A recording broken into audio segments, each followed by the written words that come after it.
Amigos, muita paz. Maio, mês de luta, mês da luta antimanicomial. E temos como tema para as nossas conversas a dor da loucura, o delírio, da doença, a desrazão.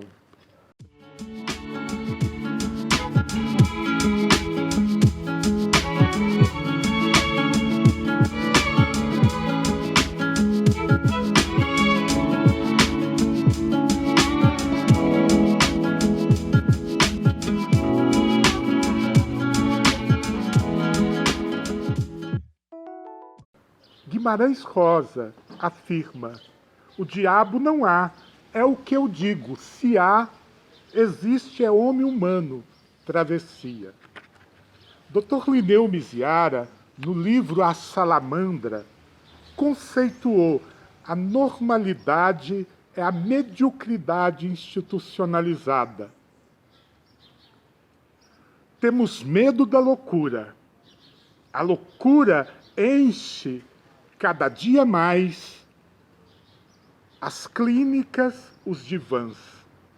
Mas, no entanto, mais do que a dor da loucura, vivenciamos no cotidiano uma dor maior, a nossa normose, o cinzento, a rotina, a vida robotizada, sem alma, sem sonho. Somos adoecidos pelo mundo, que nos rouba o sonho, a poesia, o amor. Vivemos sem paixão.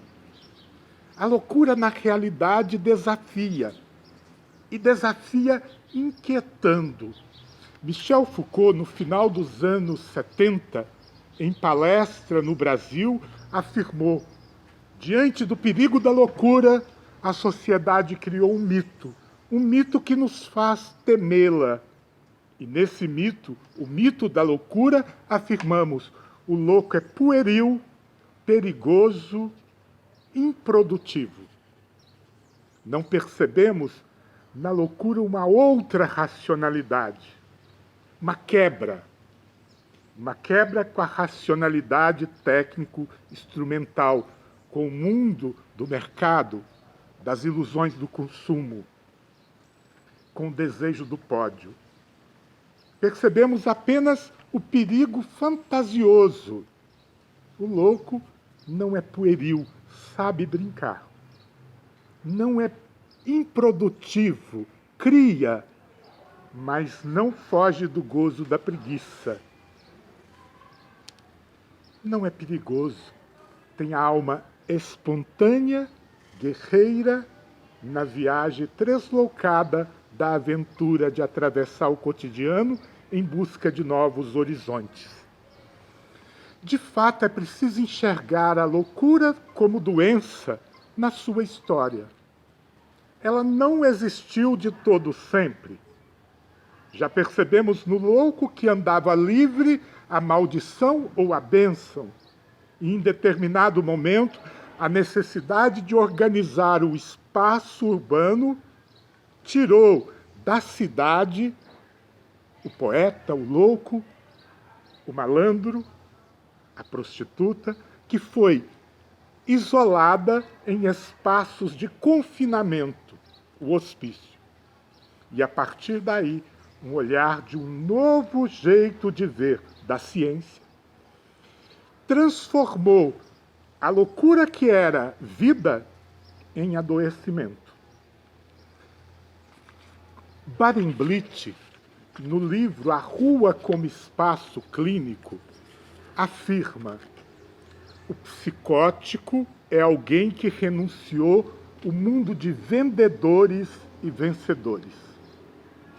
Temos medo da loucura. Servis, somos o corpo paralisado na inércia do desejo, da compra e da venda, do mercado. Hipnotizados pela ilusão do pódio, do triunfo. Michel Foucault, estudando nosso tempo, diz que somos escravos de uma ditadura, a ditadura da força viril, do corpo jovem, da beleza, da felicidade, da vitória. Desprezamos o humano. E desprezamos no humano a possibilidade de sair da mediocridade, da média, do jeito como todos vivem, cinzento, cabisbaixo, submisso. A ideia da doença nasce da média, da matemática, aonde tudo aquilo que escapole ao comum é negado, é trancafiado, evitado, excomungado, amaldiçoado. Afirma ainda Barenblit, a loucura é a surra que o simulacro levou do sistema. Simulacro, a diferença. Aquilo que escapole às cópias boas e más e que inaugura a novidade na vida é negado. E é mais do que negado, machucado, pisoteado. É o esquizofrênico de asilo, o autista. Em Pichon Rivieres, vamos pegar uma definição linda. Há uma loucura bela, um louco belo, espontâneo, que brinca, cria, que sonha, que foge do prático, do instrumental, da vida cinzenta robotizada, que inventa a espontaneidade do riso e a viagem do sonho. E a loucura de merda. A loucura de merda é a morte.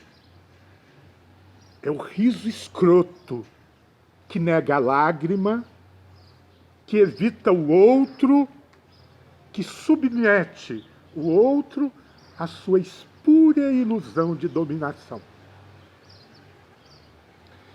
Há uma loucura bela na poesia encantada de ternura. Nise, Dona Nise da Silveira, desejava entender a subjetividade da dor da loucura e, trabalhando num hospício, ali ficava desenhando, dialogando, proseando, fazendo uma busca de um entendimento para o delírio. E um psicótico, esquizofrênico, delirava e dizia: navios, navios, e apontava para o infinito.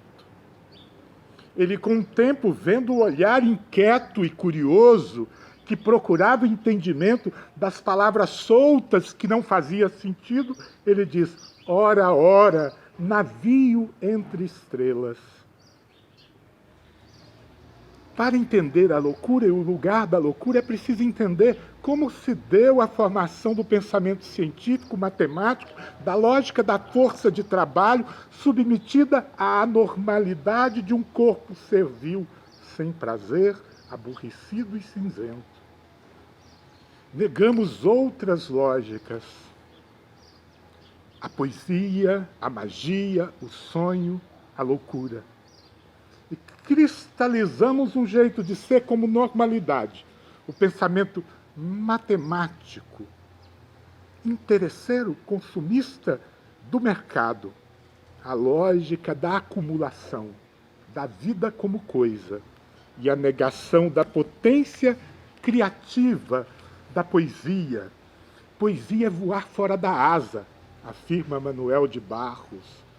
Poesia é a loucura das palavras, que escapole dos trilhos e busca a liberdade. Quem anda no trilho é trem de ferro, só água que corre entre pedras, liberdade caça jeito. No osso da fala dos loucos há lírios. A poesia de Manuel de Barros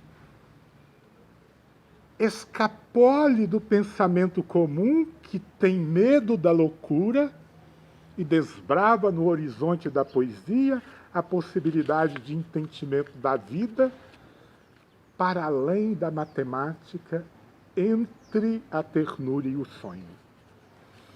Vamos refletir um pouco sobre a loucura E vamos tentar ver na loucura como é produzido a doença e como ali a vida pede a ousadia do novo que está sendo evitada.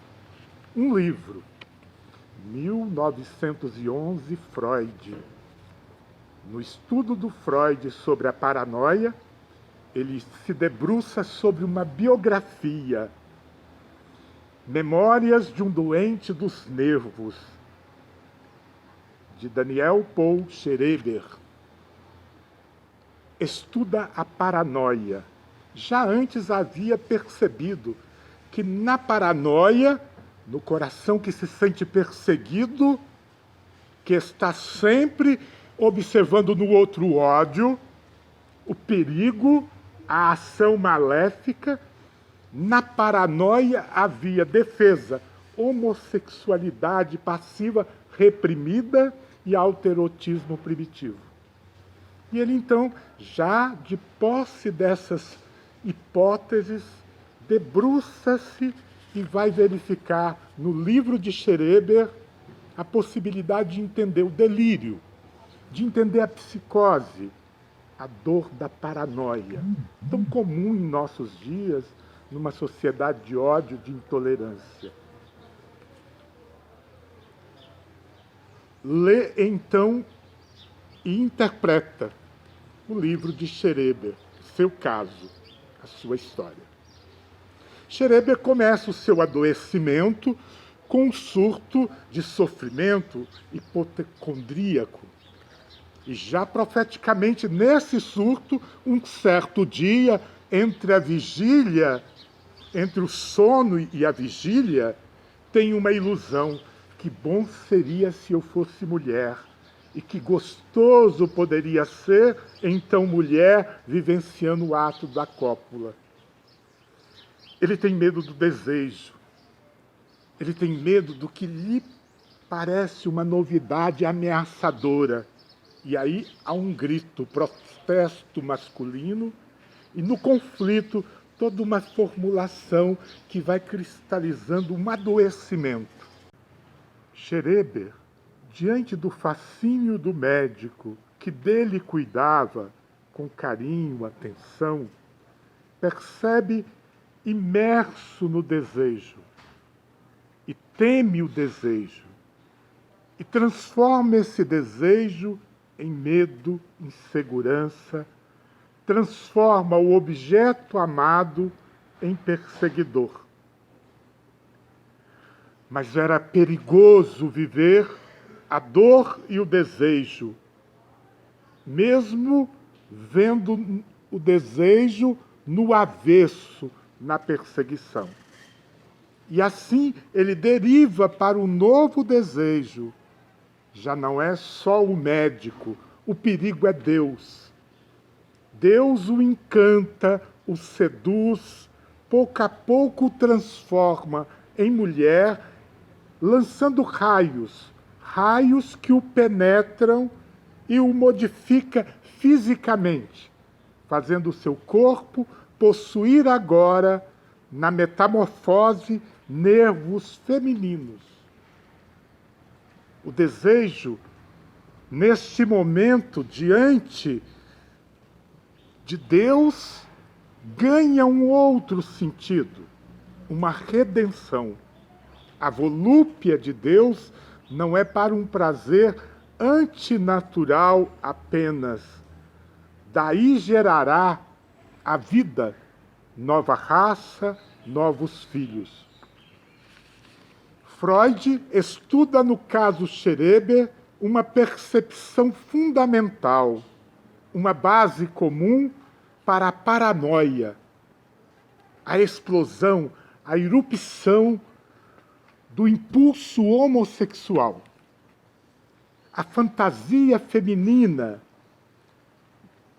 tensionada por um protesto masculino que emerge furioso no delírio de perseguição.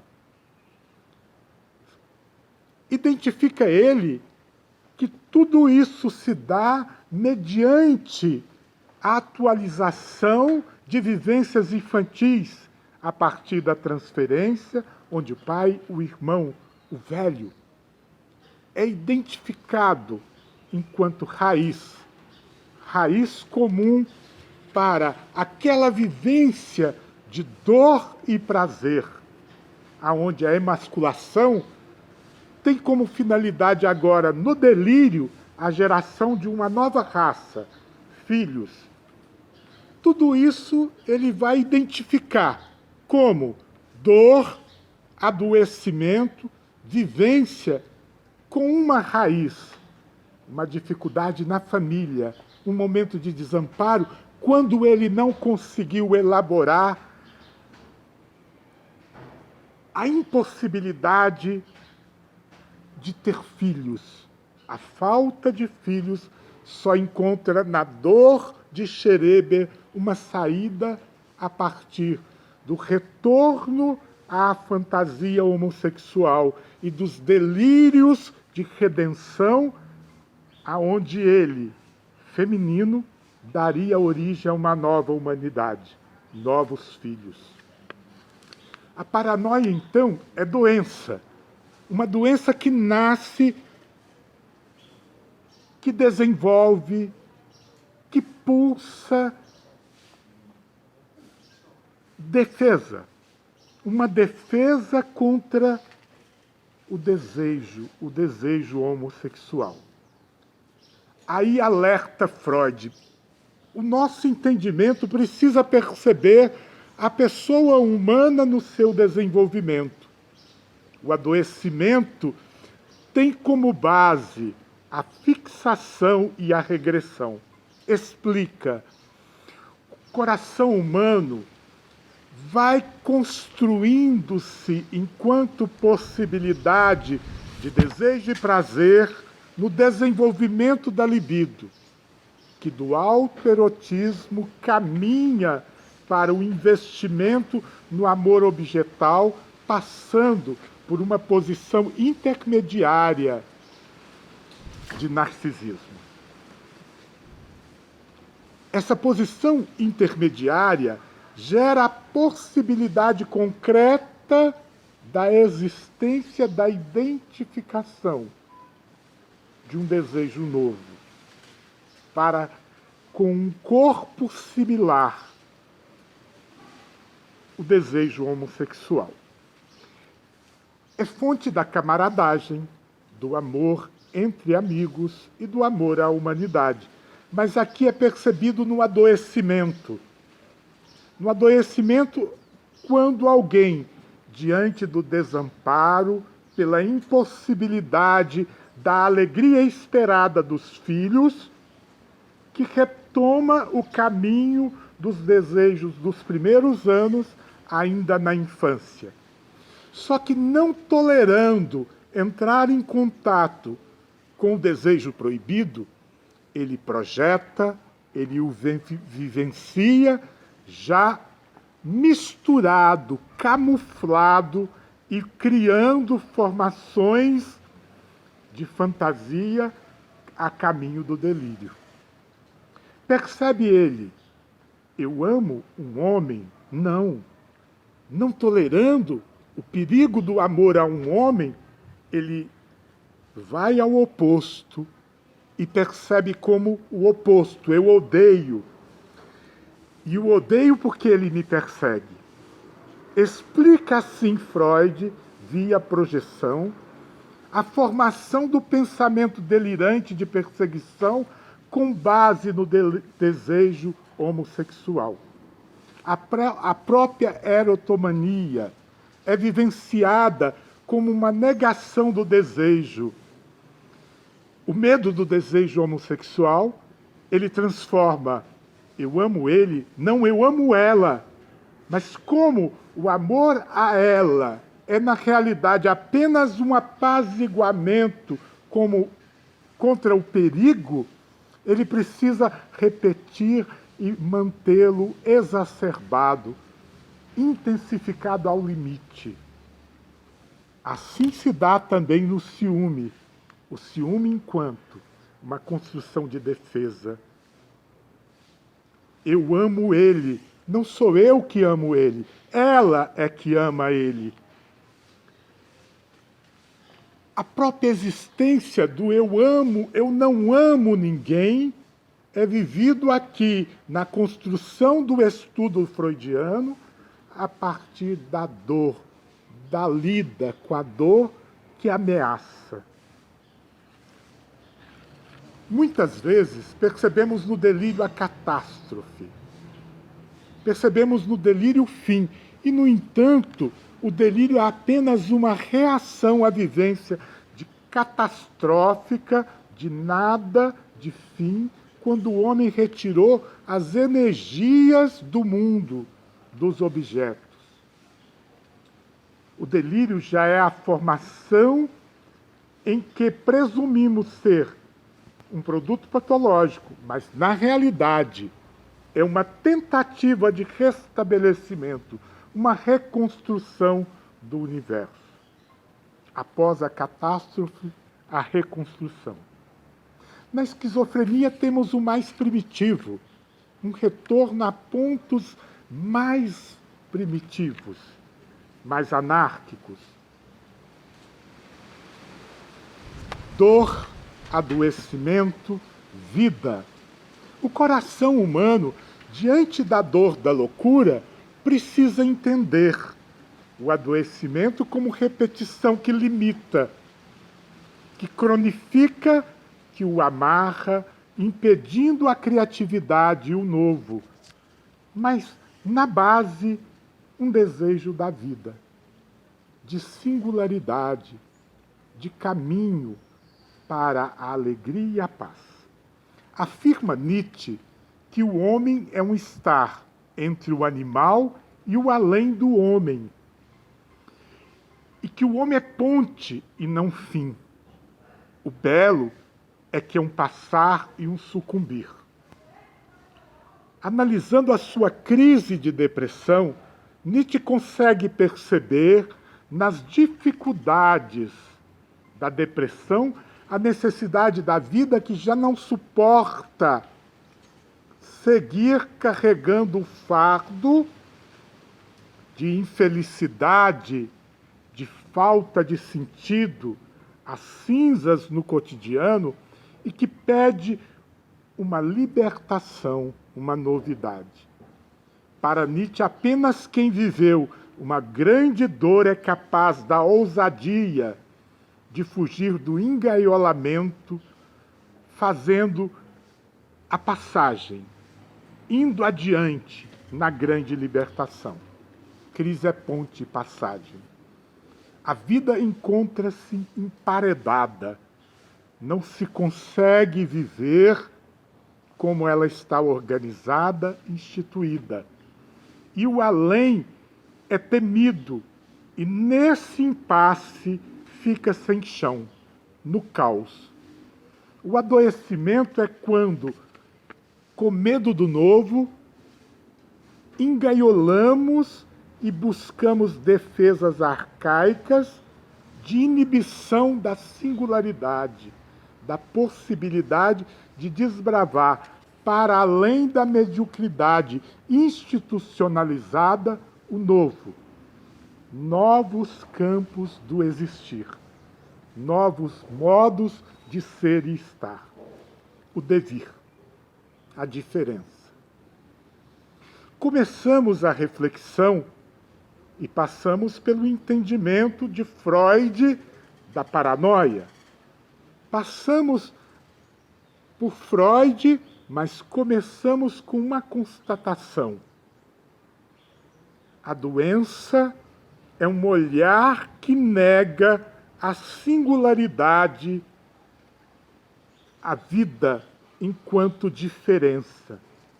Em Basaglia percebemos a possibilidade de entender na loucura, no delírio, na dor da psicose, a pulsação da vida que se deseja para além da racionalidade permitida.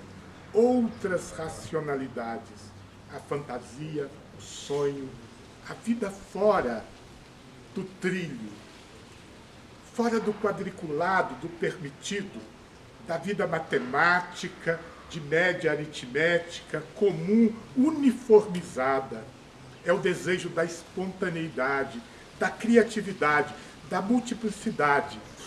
É o nômade que se permite, na aventura errante, de fabricar o belo e o ético nos encontros do caminho.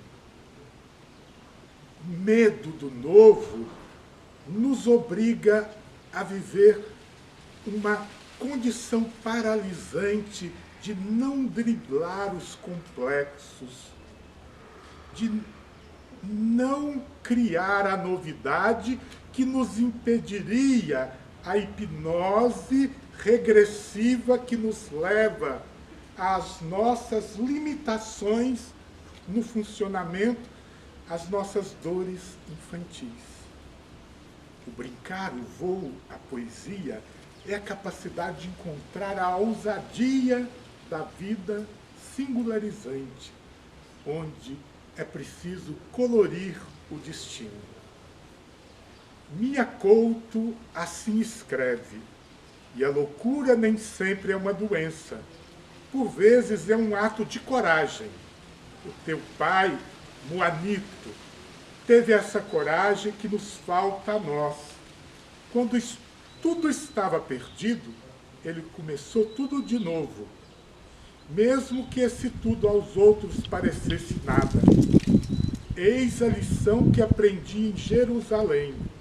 A vida não foi feita para ser pouca e breve, e o mundo não foi feito para ter medidas. A loucura doença, a loucura desrazão, singularidade, uma clínica de produção da vida.